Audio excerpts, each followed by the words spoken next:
mostly the clients were going back into past lives on other planets and experiencing being in a different life form, a different energy form.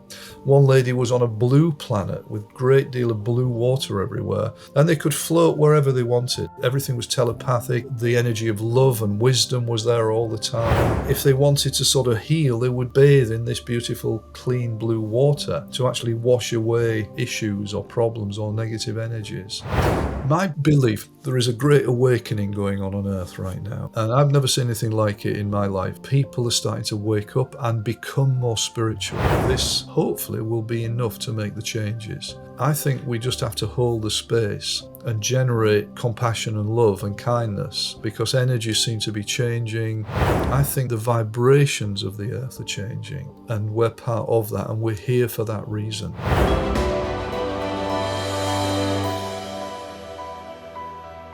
Well, hello, Steve Burgess. Welcome to the show. I am truly honored by you joining me and looking forward to our conversation. How are you feeling today? Yeah, good. I'm in sunny Florida today. Oh, good. Well, I'm in sunny California, so we're going live coast to coast. Every week, we bring you powerful stories about life after death, spiritual awakening, and what it takes to move beyond the illusion and discover your true self. And if that resonates, you'll love what's coming. My guest today is Steve Burgess, one of the most experienced hypnotherapists and past life regression specialists in the world. He's guided over 15,000 sessions, helping people heal everything from chronic illness and phobias to emotional trauma by uncovering and releasing the root causes buried in past lives, childhood, or even ancestral memory.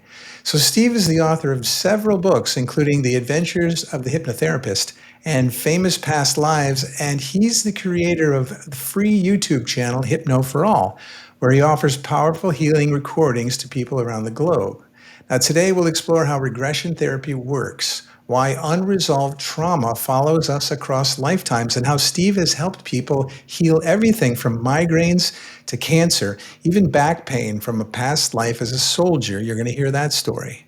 We'll also talk about lives on other planets, near-death awarenesses, and the surprising compassion that shows up even in the strangest sessions. So this is a deep dive into the healing power of the subconscious and what it truly means to grow as a soul.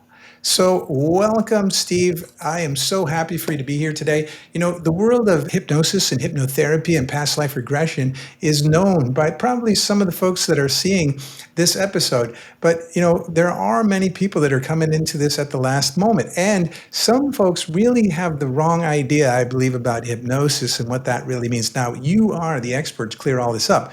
So where would you start by kind of setting the stage? I often say what hypnosis isn't when people ask me what is hypnosis. So, because there's so many myths, there's so much nonsense talked about hypnosis, and people see stuff in the Hollywood movies and, absolute drivel. What hypnosis isn't, it isn't falling into a sleep state. It isn't being under anesthetic. It isn't being in a coma where you don't know what the hell's going on. That's myth. Hypnosis is a form of trance, and a trance state is a completely natural process. So most of us hypnotherapists were always emphasizing the naturalness of trance. There is nothing weird about this. All the swinging watch chain stuff and don't look him in the eyes.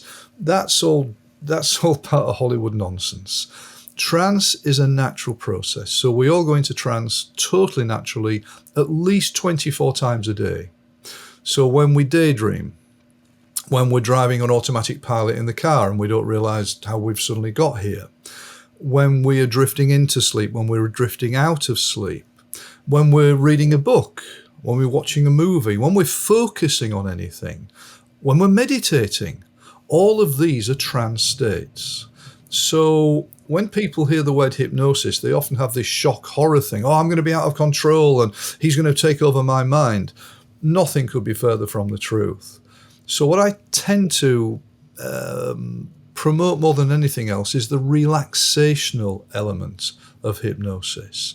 So for most people, especially in a hypnotherapy setting, we're using a gentle state of relaxation to allow the client's conscious mind to quieten down a little bit and for the deeper mind to come through quite naturally. So hypnosis, I often say, think relaxation and you'll be on the right track.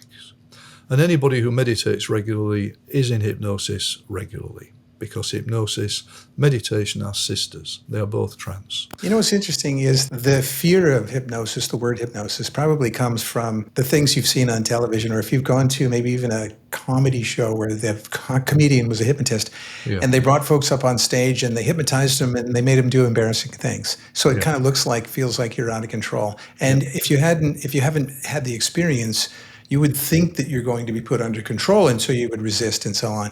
But now that you're sort of painting it as meditation, so if I meditate myself, I end up going into this really quiet space. I kind of try to turn my thoughts and my mind off, but there are a few things rolling around in there. But with hypnosis, you are guiding that person into this quiet state, getting the mind quiet, and then guiding it in a wonderful, useful way from there, it feels. Absolutely. So hypnosis is this inner state that we all go into every day regularly.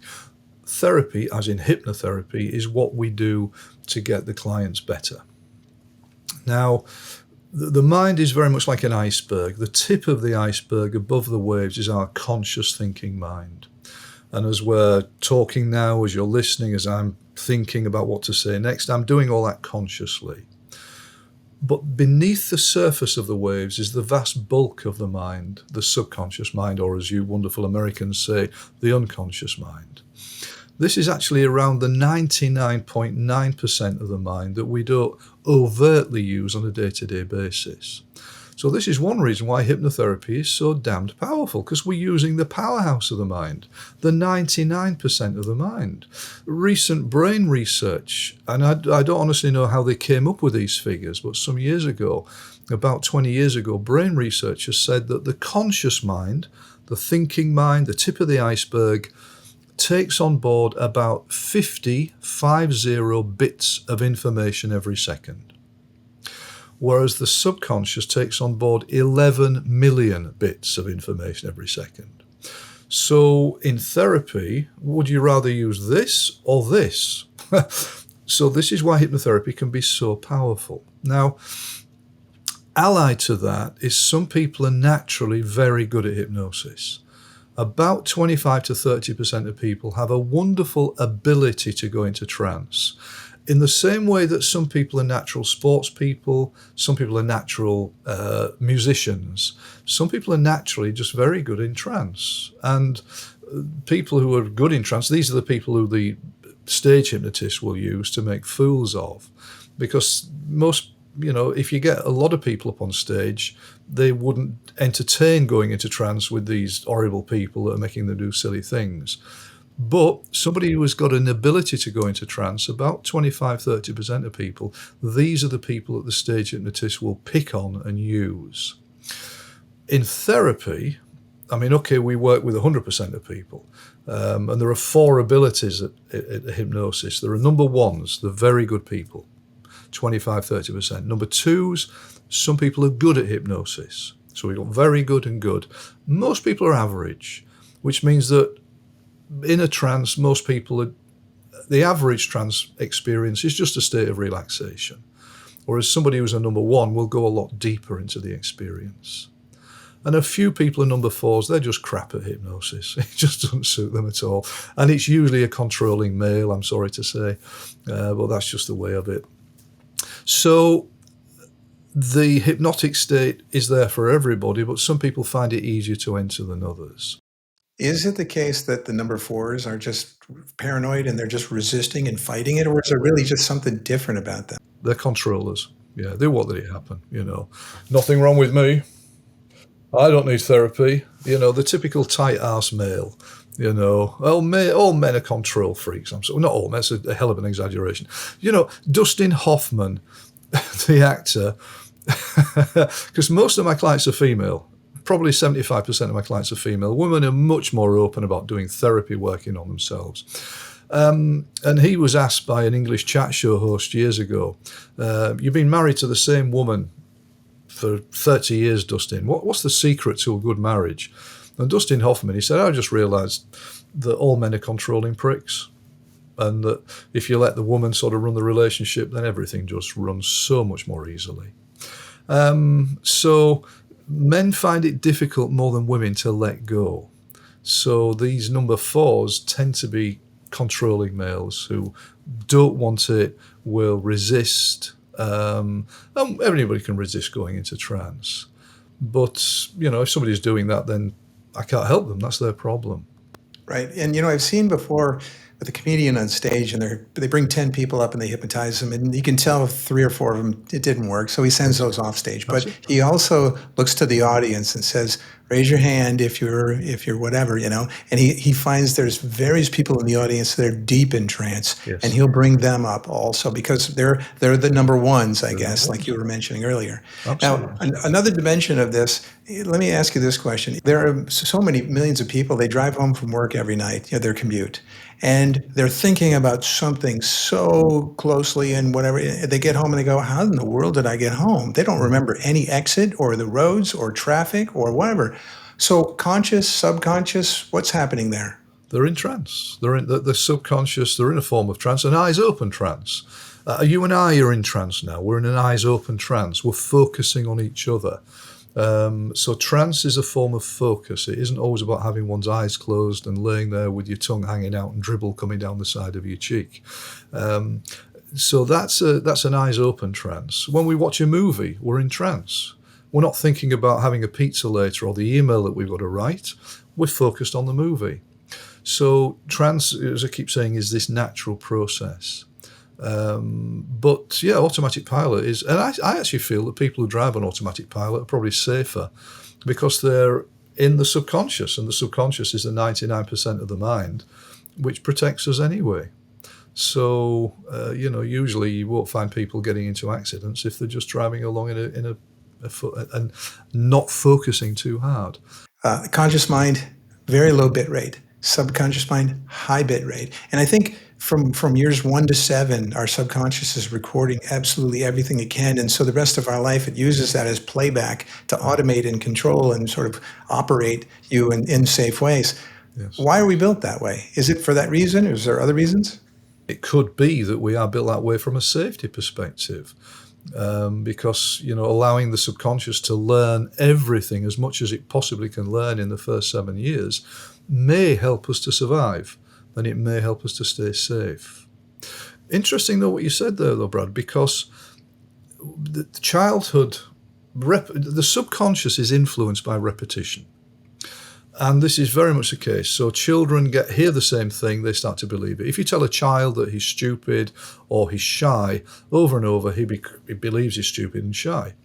On the other hand, if you continually tell children and give them positive strokes and give them positive boosting, then they begin to believe in themselves and are more likely to be confident as they grow up and in later life.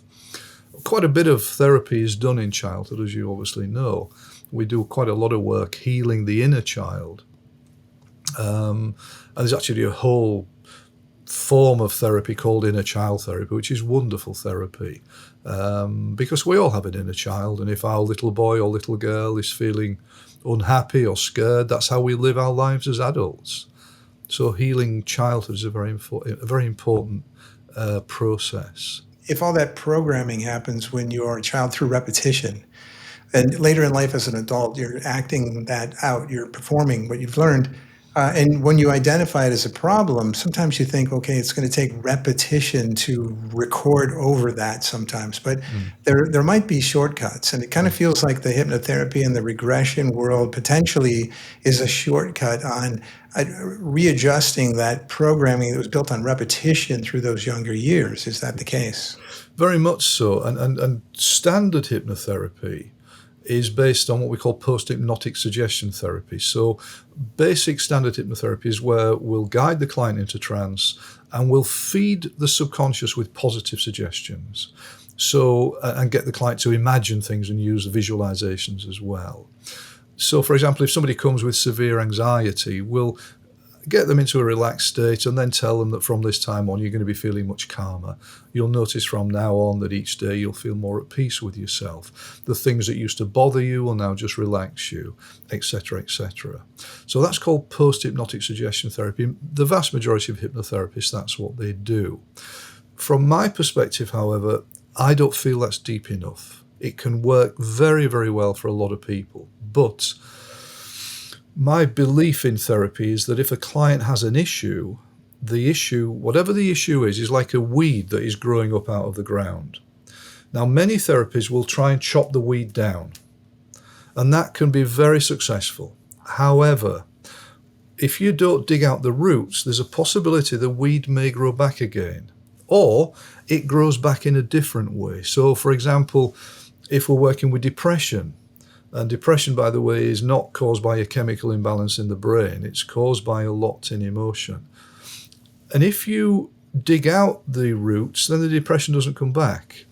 If you leave the roots in, but you cut down some of the depression, the person can start to feel a lot better, but it may be in 3 months' time, skin problems develop.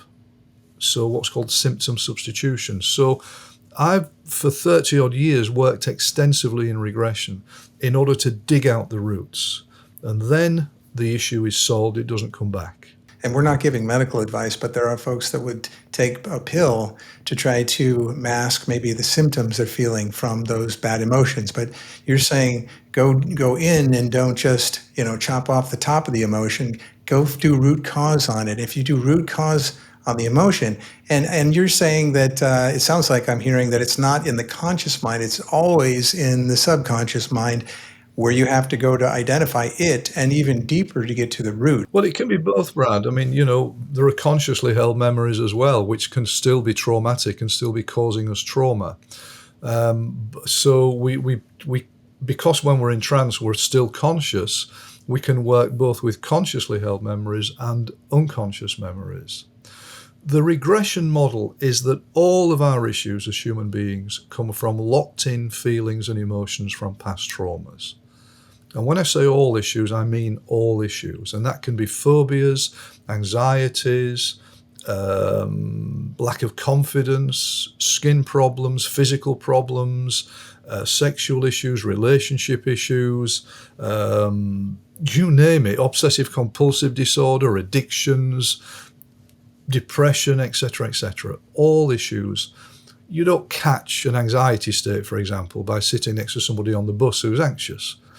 It's caused by inner emotional turmoil from the past. Well, I think everybody can relate to this. I know if I get into an elevator, I am very uncomfortable. Okay. If as I have historically had been slid into an MRI machine, for some sort of observation, Yeah. I push the I need out of here button like immediately, right?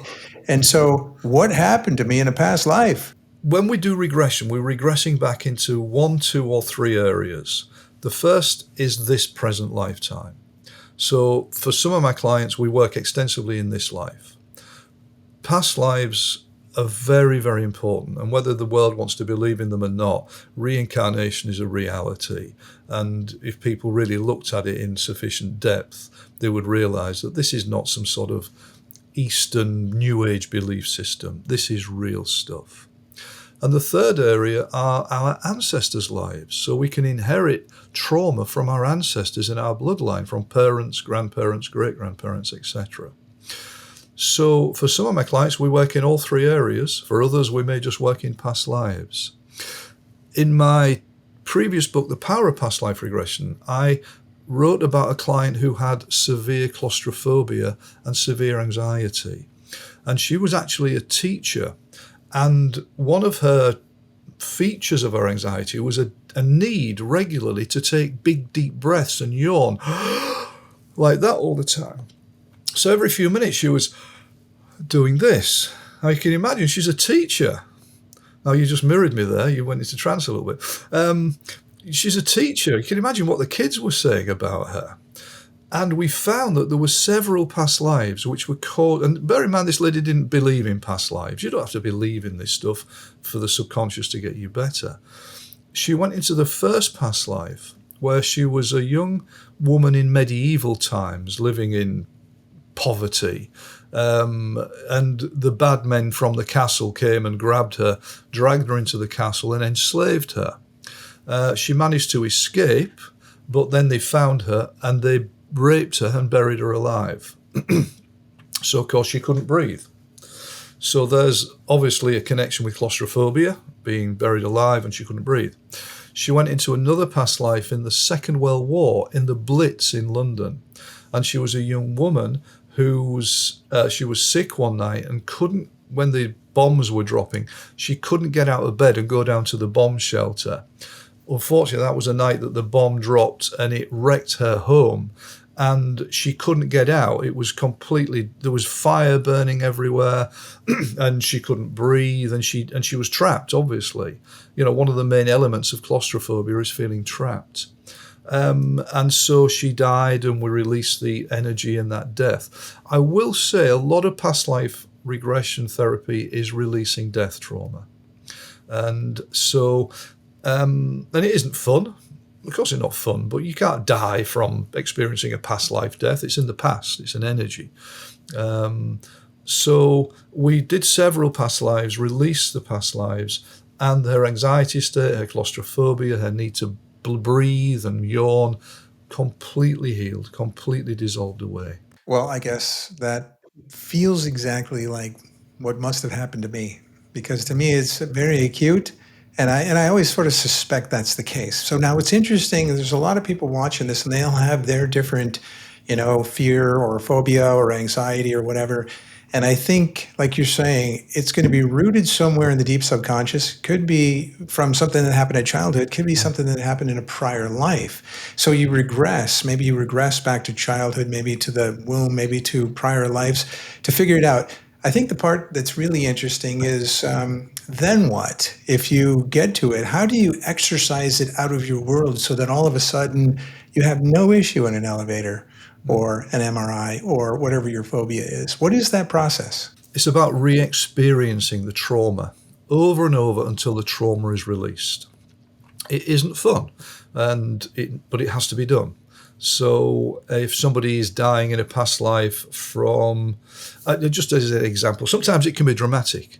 Now, generally, what is happening is we are in the past life reliving the trauma, crying, maybe shaking a little bit, and that releases the energy. Occasionally, it can be quite dramatic, and my client really goes into the past life in a big way. And it's almost like they're there, experiencing it in real time, seeing it, feeling it, smelling it, tasting it. As an example, I had a lady who in Norway some years ago. I used to run training courses for the Norwegian Hypnosis Academy, and so I spent a lot of time in Norway. And she had a severe pollen allergy, and she said, "Spring and summer are a total disaster, a nightmare for me." She said, as soon as the pollen comes out, I'm in a right state. I'm sneezing, I'm wheezing, my eyes are itching, my skin's itching. I can hardly go out. I have to have all of the doors and windows closed for the whole of spring and summer. And it's been like this for years. Her subconscious indicated there was a past life causing the allergy. And in the past life, as she was reliving it, what I call kinesthetically. So she was actually dying of starvation in the past life. As she was dying, she was desperately grabbing handfuls of grass and trying to eat the grass in order to stay alive, but then she was vomiting it all up. And in the session, she was literally retching. She wasn't vomiting, because this is energy from the past, but her body was remembering all of the horror of that, the fear of dying, and then the death itself. Now, we went through the death a few times, and it completely cured the pollen allergy. And she wrote to me 2 years later. She said, "I just want you to know I've got my life back." It's just extraordinary. I haven't had a single problem in the last 2 years with that old pollen allergy. So we dug the roots out. And once the roots are gone, the issue gets better. It's as simple as that. So what is it that's happening during that repeated cycle? When they go back and they experience it the first time, it's just this massive pain, almost similar to exactly how it happened. Mm-hmm. But then is it the case that if you do it again and a third and a fourth and a fifth time, that they get more sort of used to it and less shocked from it? And then somehow that process alleviates it to the extent they don't have to bring it forward into their current physical manifestation. It's as though there's some energy is locked in the person's energy field. And, the energy field is a subconscious thing, it's an amorphous thing. But the trauma, the fear, the horror, the whatever is locked in their energy field. The analogy I use, Brad, is it's as if we all have an emotional pressure cooker. And what is happening, when we get born, all the crap in life, everything that bothers us, we put in the pressure cooker and put the lid on. So anybody who's had a tough childhood or a tough life, that pressure cooker is bubbling away all the time. For many of us, the pressure cooker is already half full before we even get born, with all the stuff from past lives and our ancestors' lives. And then we can bring in birth trauma as well. So quite often, me and my team and regression therapists, we do rebirthing. We take people back to the time of the birth to release birth trauma from this life. But all the trauma goes in, the lid goes on, and that pressure is bubbling 24 hours a day, and we are reacting to it subconsciously 24 hours a day. The regression process is about, we take the client into trance, we take the lid off, we let some pressure out by reliving the trauma. Then we put the lid back on at the end of the session. There is less pressure in there. And the more we do, session after session, taking the lid off, letting the trauma out, put the lid on, the trauma drops and drops and drops, the pressure drops. And that is space and healing and well-being. You would think that everybody would benefit from this. Absolutely. Having said that, not everybody can regress, which is a bit frustrating at times. Not everybody regresses very well. But most people can get into this in some way. Oh, you mean the number 4 people? The number 4s, and some people are the average, the number 3s, some of those struggle as well. And of course, there are also, some therapists are not very good at this because they train to do regression. Some of them don't do enough training, in all honesty, but they train to do regression visually, which means that they will take the client back into the past life and expect them to see it and see it and see it. But some people are non-visual. They struggle to see what's happening. And so what often happens is the therapist will try to get the non-visual client back into a past life visually. They can't see anything, so they can't get there. So the therapist says, I'm sorry, this isn't going to work for you. I actually created a way of working which specializes with non-visuals. And a non-visual person can get into regression and release the stuff without seeing what's happening. So, and it's just as powerful, if not more so, than, because sometimes the narrative in the sessions can get in the way because it's so damned interesting. Oh, I'm a Native American, I'm riding a horse. Wow, this is extraordinary. And I'm in a battle and I'm fighting. Oh, wow, wow, wow. What we want is this stuff, to release this stuff. So sometimes it's best to work, I call it kinesthetically. Well, we just release the energies and the emotions. We don't even have to know what's happened in the past life. Well, what I see is interesting is, as you said earlier, some people are skeptical. Of course. They go, is this really happening? Are they making it up? Whatever. But it does sound also like if you have concrete results, you go through that process, your back no longer hurts. You go through that process, you no longer have a migraine.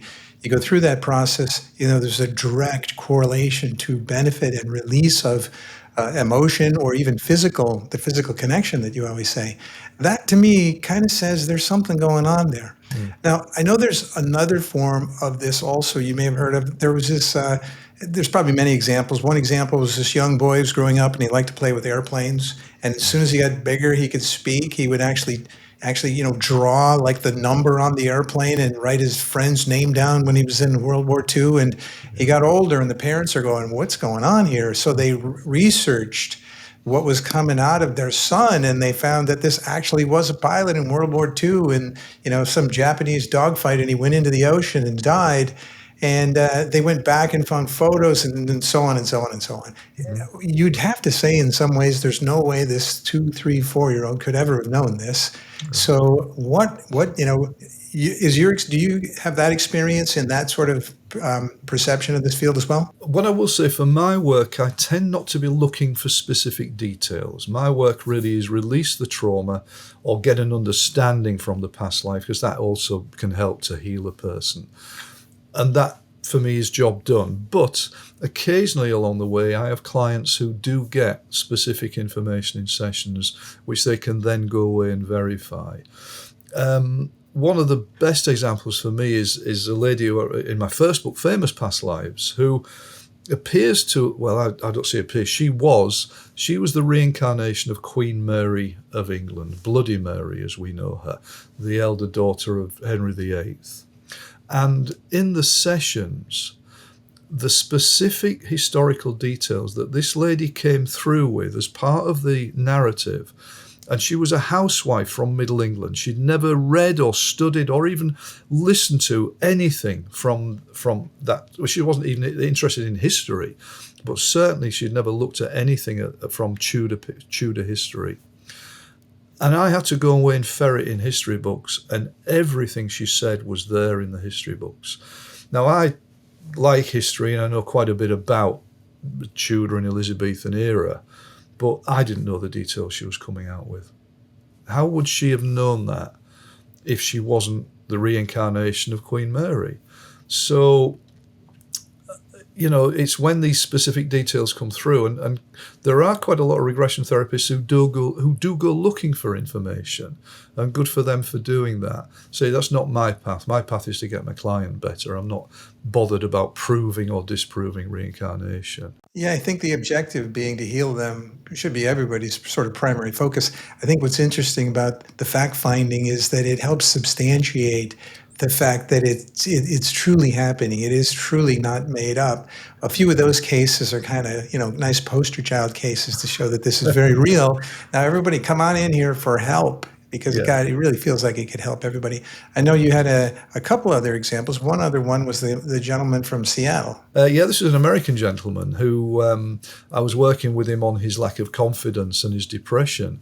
And lovely man, very, very nice fella. But he was, until we started the therapy, he was suicidal every morning. And we started doing therapy together. That desire to kill himself just dissolved away. He got his life back. He got his motivation back. But one of the past lives was, he went back into a past life in the 1680s, where he was a young male carpenter in a small village in southern England. And I asked him, I said, so what's the name of the village? And very quickly he said it's called Upper Bucklebury. And he said it's in Berkshire. We say Berkshire, but he said it's in Berkshire. So, okay, so I wrote this down. And I said, what's happening? He said, well, I'm just very unhappy here. And, we're being forced to move on from where we are because we practice a different religion. And they're repressing our religion. So what we're going to do is we're going to travel over to the New World. So there's been some land has been given in the New World for us to go over and practice our religion. So he said, I'm now leaving Upper Bucklebury. And he said, I'm actually looking at the church in Upper Bucklebury. He said, it's not my church, but he said it's called St. Mary's Church. It's a big white building. And I'm sad to leave, but he said, I walk to Bristol and wait for some of my religious friends there. And then we're getting a ship across the ocean to the New World. And he said, we're traveling in a ship called the Bristol Merchant. And he said, okay, then he arrives in Pennsylvania. And he develops his new life in Pennsylvania as a carpenter and lives happily there, able to, worship with his religion. So, and I asked him about the dates. He said it's about 1680s. He said, and the king is Charles. That's the name of the king. And so after the session, I started ferreting away on the internet. I've never heard of Upper Bucklebury. I mean, I've lived in England all my life, most of my life, and I've never heard of this tiny little village. But there, it's in Berkshire. Upper Bucklebury is in Berkshire. And guess what the name of the church in Upper Bucklebury is? St. Mary's. So then I did a bit more ferreting. One of the main ships that was travelling over taking pilgrims over to the New World was the Bristol merchant. And the king at the time was Charles II. How did he know that? He's not studied history. He's not studied that period of history. But to actually know the tiny significant details about Upper Bucklebury, St Mary's and the Bristol merchant, that for me is, nobody's going to make that up. You can't imagine that. And to suggest he must have read it in a book when he was 7 and then it's stored in his subconscious and he's just brought it out in trance is almost impossible. Why don't we just accept it's real and that reincarnation is real? Right. Well, those are those cases that are interesting. And in addition to healing the trauma, those cases. Now, what's interesting is if he had that prior life, and then now he's a gentleman that lives in Seattle, that would be the notion of reincarnation, and could have been hundreds or thousands. Who knows how many times you've done it. So if this is true, what is your experience or your thoughts on the notion of, do we choose and plan our lives? And how is free will vectored into that? Well, first of all, it appears we've lived many thousands of lives. A few people appear to be new souls, but most people, in my opinion and understanding and experience, have been around a long time. Tibetan Buddhism says we've lived countless lives over countless aeons of existence. And the whole concept of reincarnation is that we keep living life after life in order to grow as a soul, in order to improve ourselves, you could say, so that ultimately we don't have to keep coming back in the cycle of rebirth, and we can then get reborn at higher spiritual levels without having to take on a human form. So that's my understanding of it. And why that is, I don't know. I mean, it just appears that that's the law of karma, the law of reincarnation. I just work within that and help people to get better. And if that's the case, if we had a prior 1,000 lives, we don't take the memories or the baggage of all those. There's sort of some hand-picked traumas that we grab and hang on to as we pop into this life, maybe to make this life even more challenging. But kind of the cheat code to the game is if we do a past life regression and sort of, dispose of those trauma bags, then we can enjoy this life or even get more out of this life. Well, not just more out of this life, but also we don't have to take that emotional baggage into our future lives. So work on yourself now in order that your next life will be easier. How much of I don't spend a lot of time in between lives with my clients. There are other therapists who spend more time in between lives. But over the years, many clients have experienced being in spirit after death, and they all tend to report the same things: great peace, great feeling of love, reconnected with the universal energy of love, and a sort of a higher understanding of everything, really.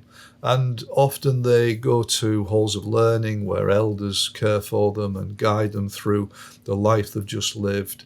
And then it's said that we often plan the life we're about to live in sort of basic terms. It's not everything is set out in cast iron terms, but we sort of look ahead in terms of what we have to learn and how we have to grow, or how we can help others to grow.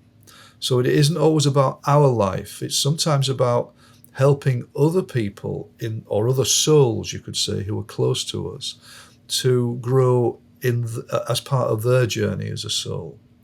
So sometimes we have to take on the horrible stuff and, take on the real trauma in order for other people to learn. If we realize what our trauma is and have an experience of overcoming it, now we very well may be able to be of service to others that are in that similar position.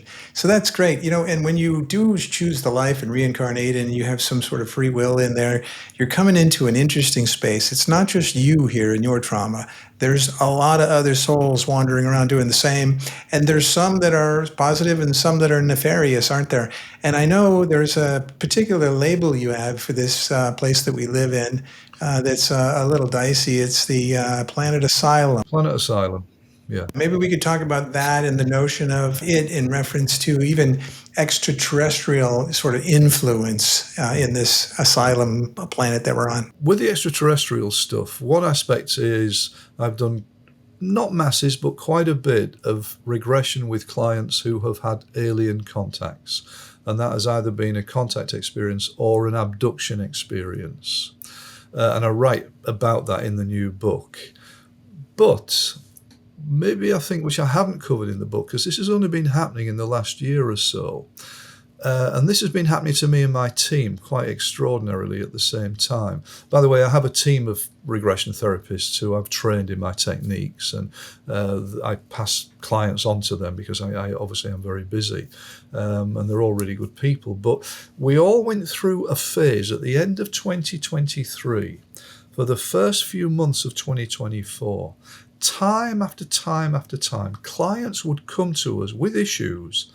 We would regress them back into the past, but into lives on other planets as other life forms.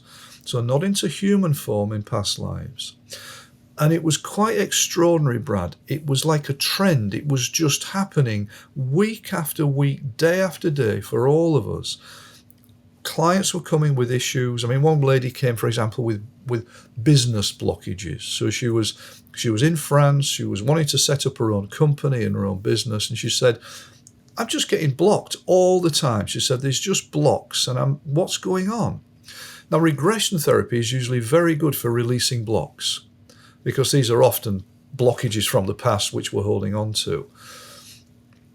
But she then went into, it was a past life now. Okay, so she then saw herself sitting in the middle of a group of elders on another planet, in another body, as a different life form. And these elders were saying to her, where have you been? We've been waiting for you. Now, but this was happening in real time now as she's in the session with me. And so then they started to communicate with me through her, saying, thank you, you're doing really good work, Burgess, and stuff like that.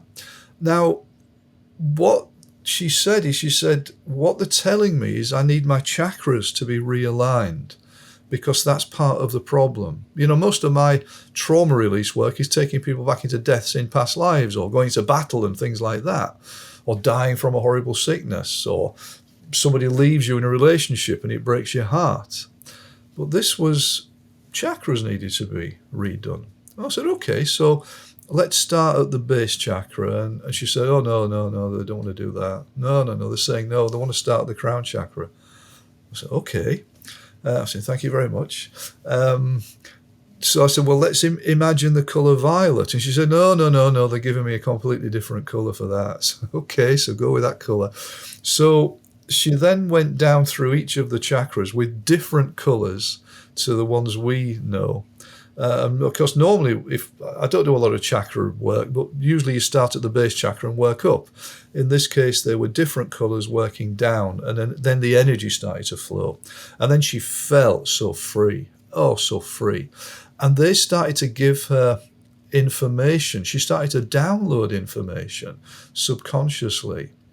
And what this meant is that these were her home beings. So these beings are not, she's lived many lifetimes on that planet. And these are her home beings. Now she has a direct line to those home beings. So for months after the session, they kept in communication with her, giving her more and more information as to how to live her life and how to move on. So that was an unusual one. But mostly the clients were going back into past lives on other planets and experiencing being in a different life form, a different energy form.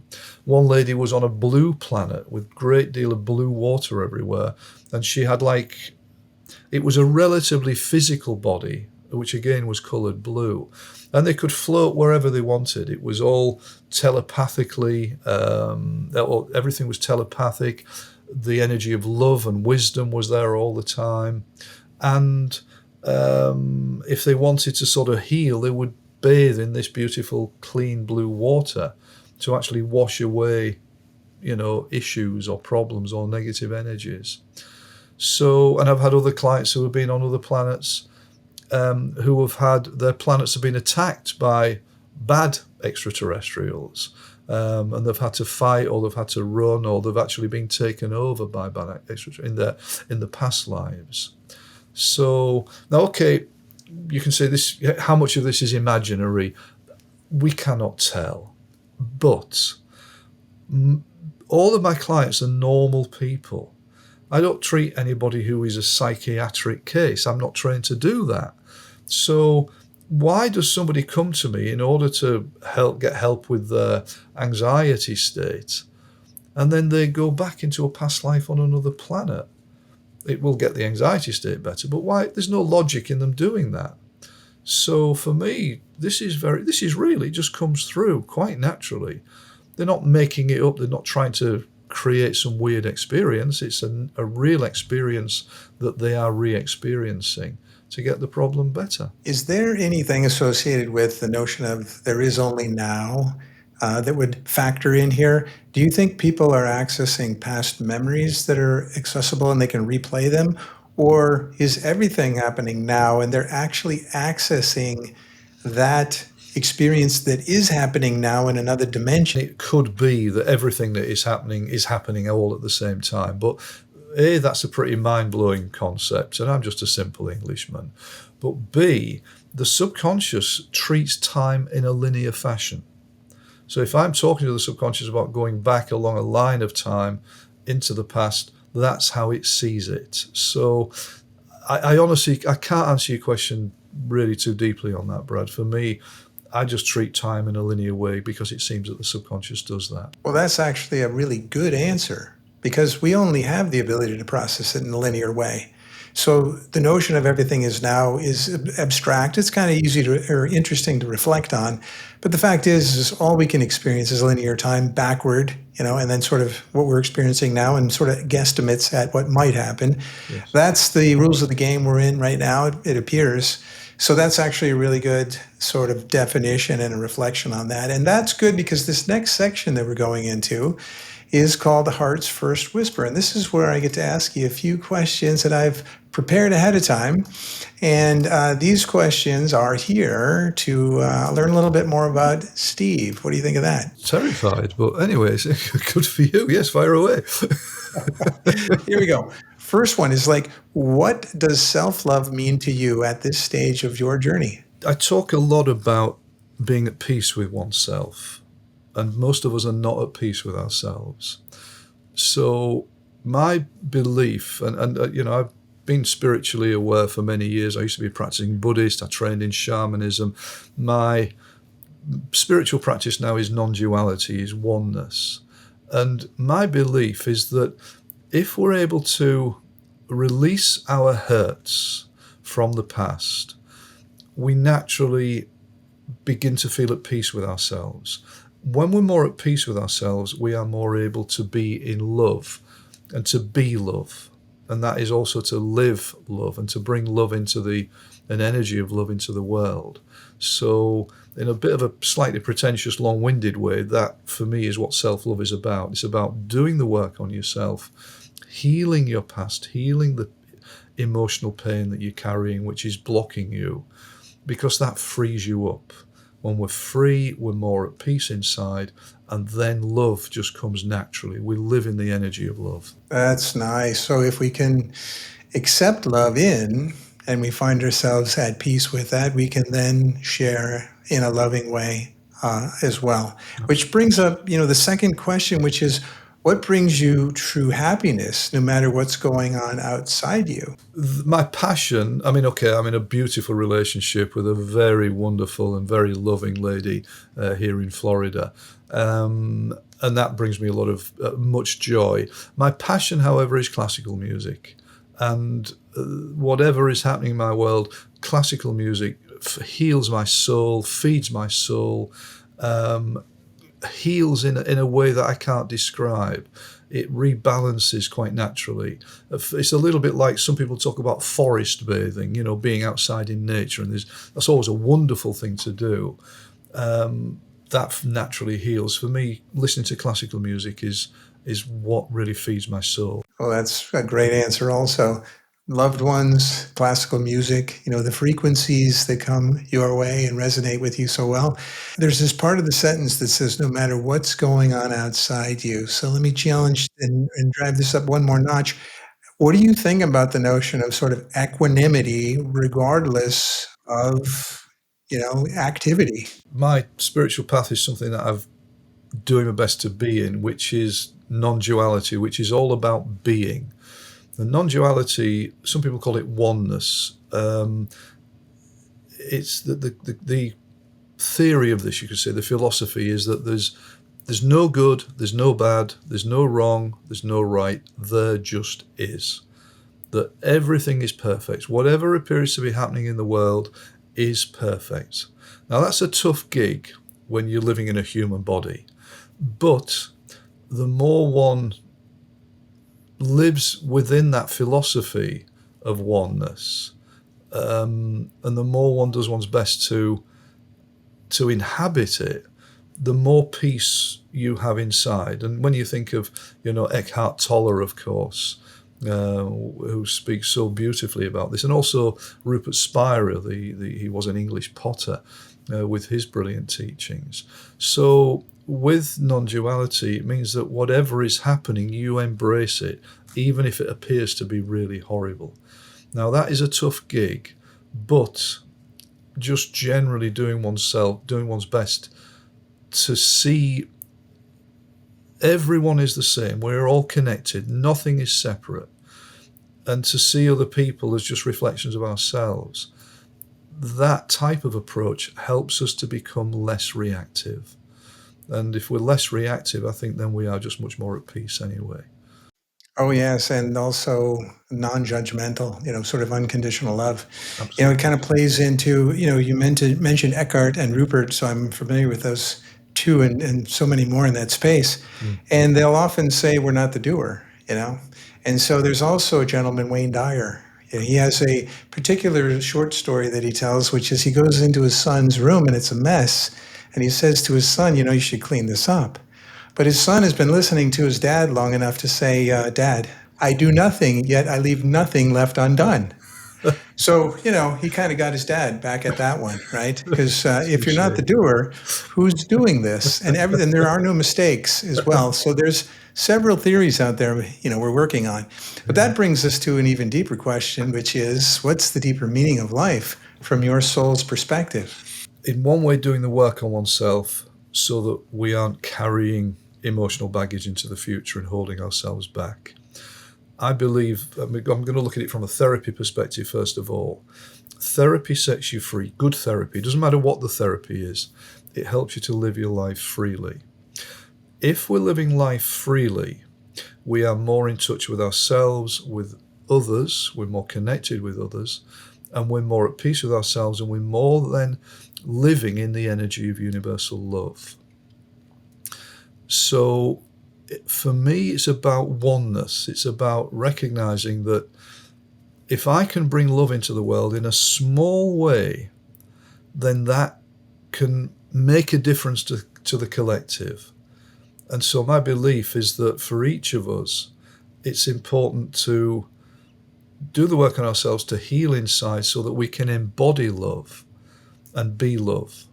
And the more that we do that, the more that energy, even just in a small way, goes out into the world. My spiritual practice, I'll share this with you, and without wishing to be pretentious in any way. But I have a Buddhist background, and there's a great Buddhist nun, and she said, just wish everybody was happy.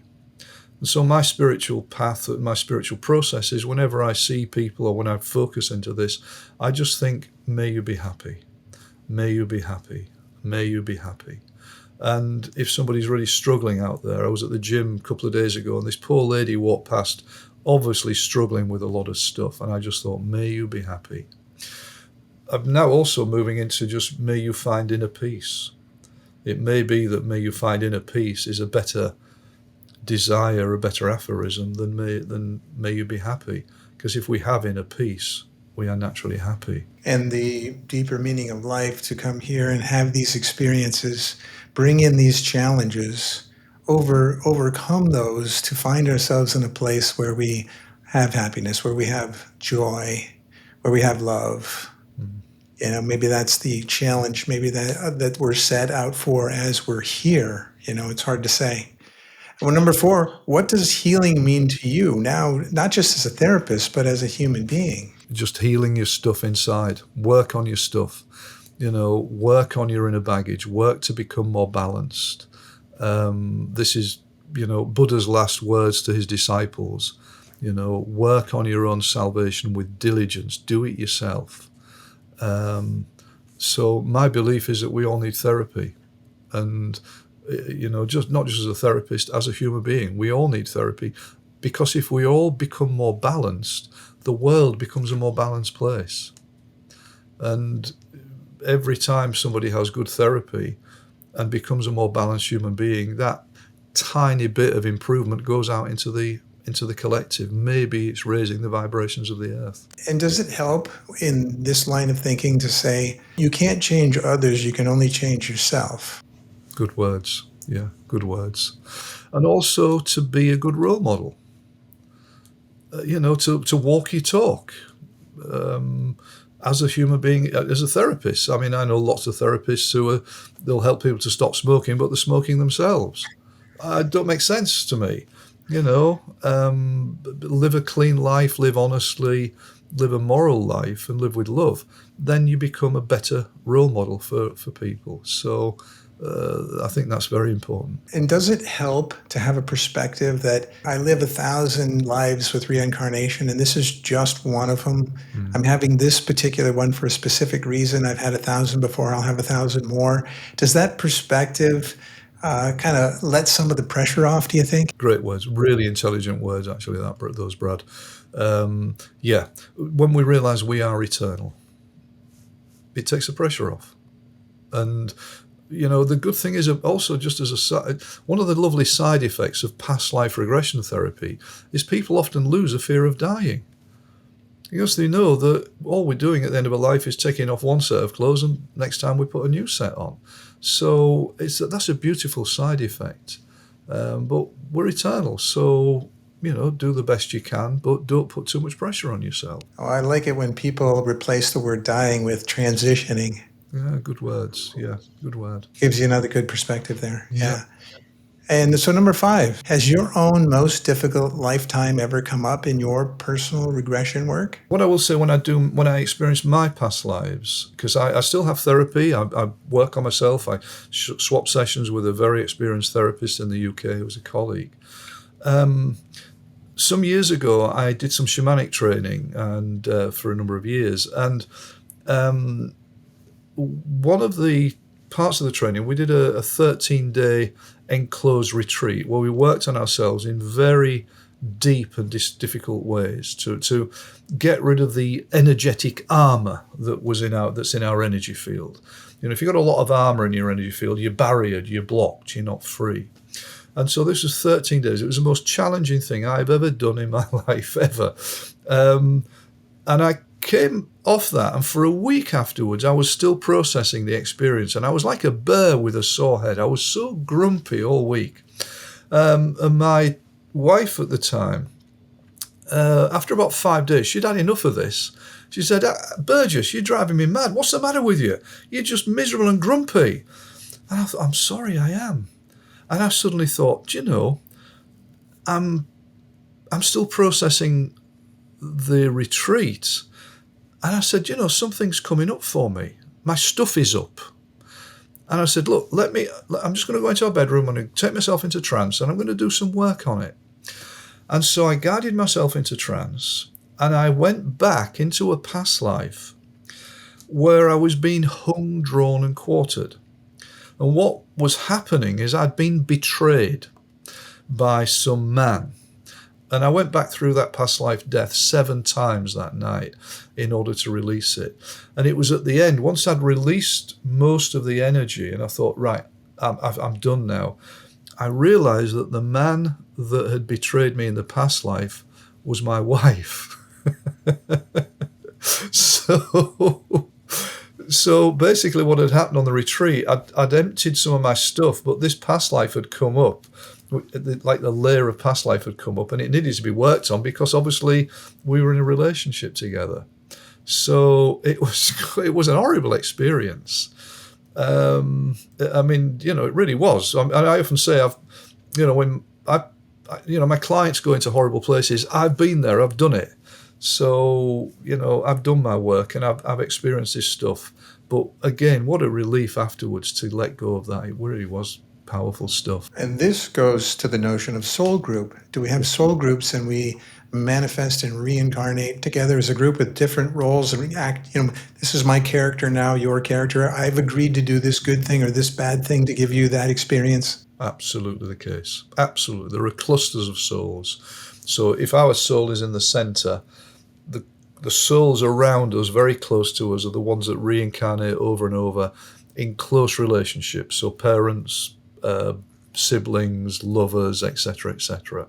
And then a little bit further out are people who we are close to over different lives, but not as close as this. And then a bit further out, there are other souls who are maybe friends or colleagues over many lifetimes, etc., etc. So it's definitely the case. I've found that so often. And of course, in relationship issues, and I treat a lot of that, we do often find that, a person may say that, oh, I realise now why I've always had this difficult relationship with my mother, because in the past life I killed her. That makes sense. And often that learning, that understanding is what the therapy is. It isn't always about releasing trauma and energy. It's just getting an understanding, an insight, as Freud would have said. Wow. I go back to my comment earlier. I think sort of everybody could use this for sure. Now, not everyone can do it. I got it. 1s, 2s, and 3s, especially 1s and 2s. Yeah. But for sure, the benefits, it just sounds like everyone could benefit. And you've done so many of them. If we look at question number 6 now, over your lifespan, your career, the influence you've had, what part of your own legacy matters most to you now? The regression system that I've created. So I've created a regression system, and I've trained a lot of therapists around the world, a lot of hypnotherapists, to use my regression system. And I've also got my team of therapists, and these are a close-knit group of therapists who I love very dearly. They are my legacy. So when Burgess has popped his clog and is no longer around on planet Earth, they will be carrying on with the Burgess system of regression. So they'll carry on the work.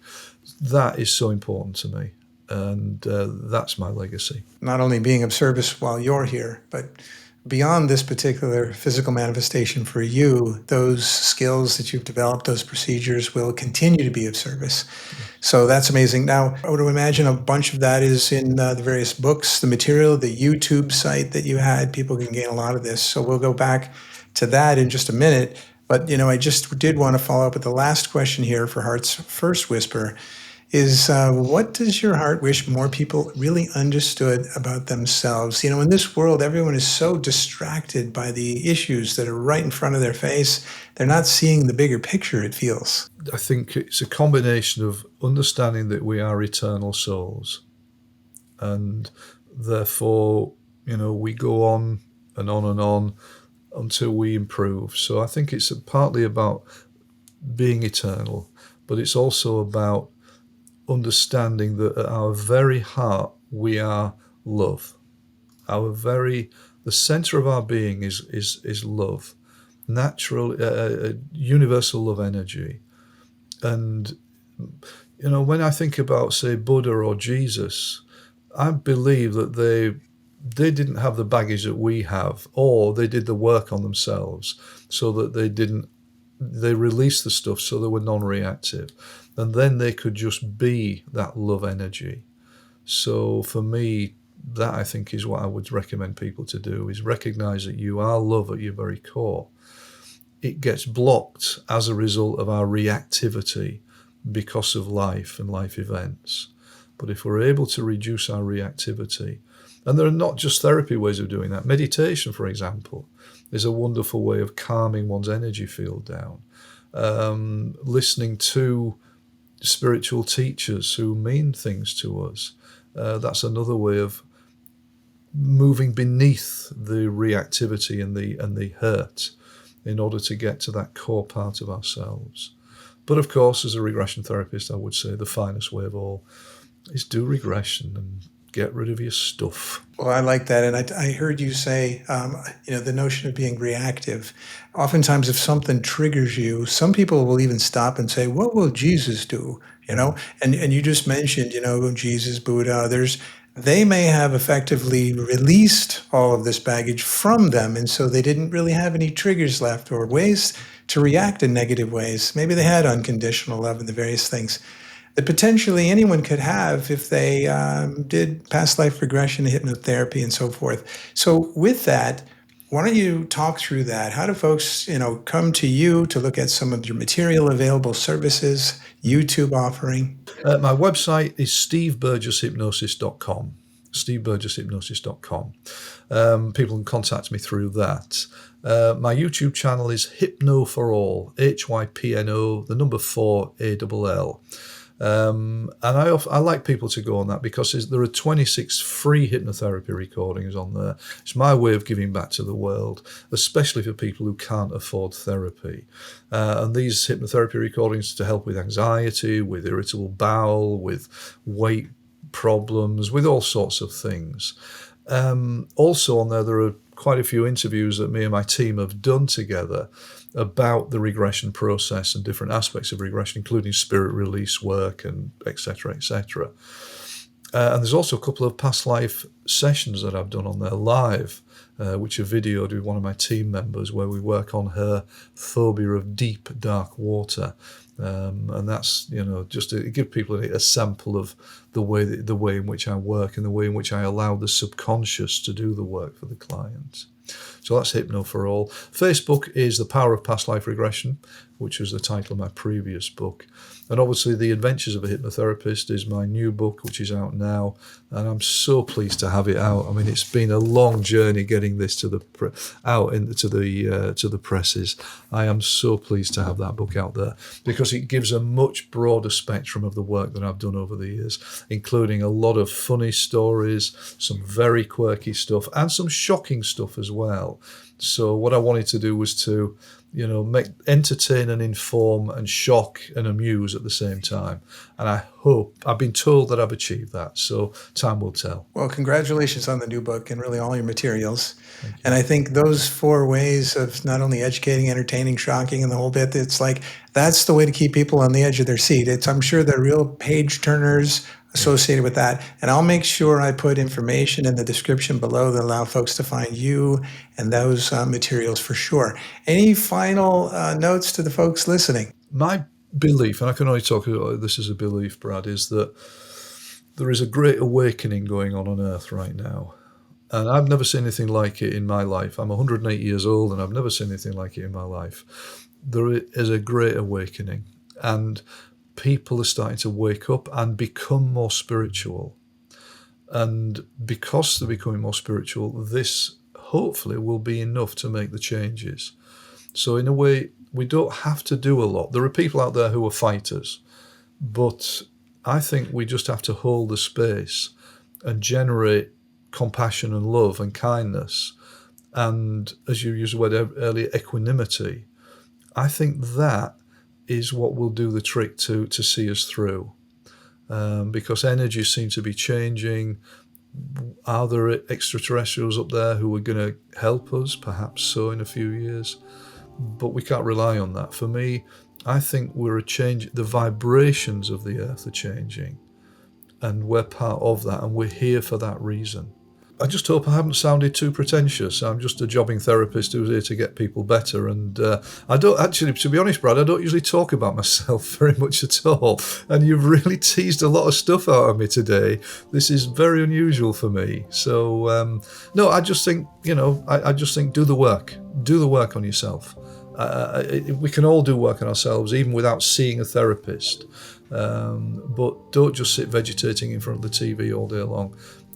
Do some work on yourself. Well, that's good direction. And yeah, as much as I wanted to bring forth all the materials and the insights you've documented throughout the world, I wanted the folks to get to know you too. It's always the special treat to get to know the author and the source behind all that is helping. Thank you, Brad. Appreciate it. Thank you. Steve, thank you for walking us through the soul level work you do and for profound healing you've brought to so many lives. And to all of you listening, whether you believe in past lives or not, Steve's work reminds us that the roots of our pain run deeper than we often realize. And so does the power to heal.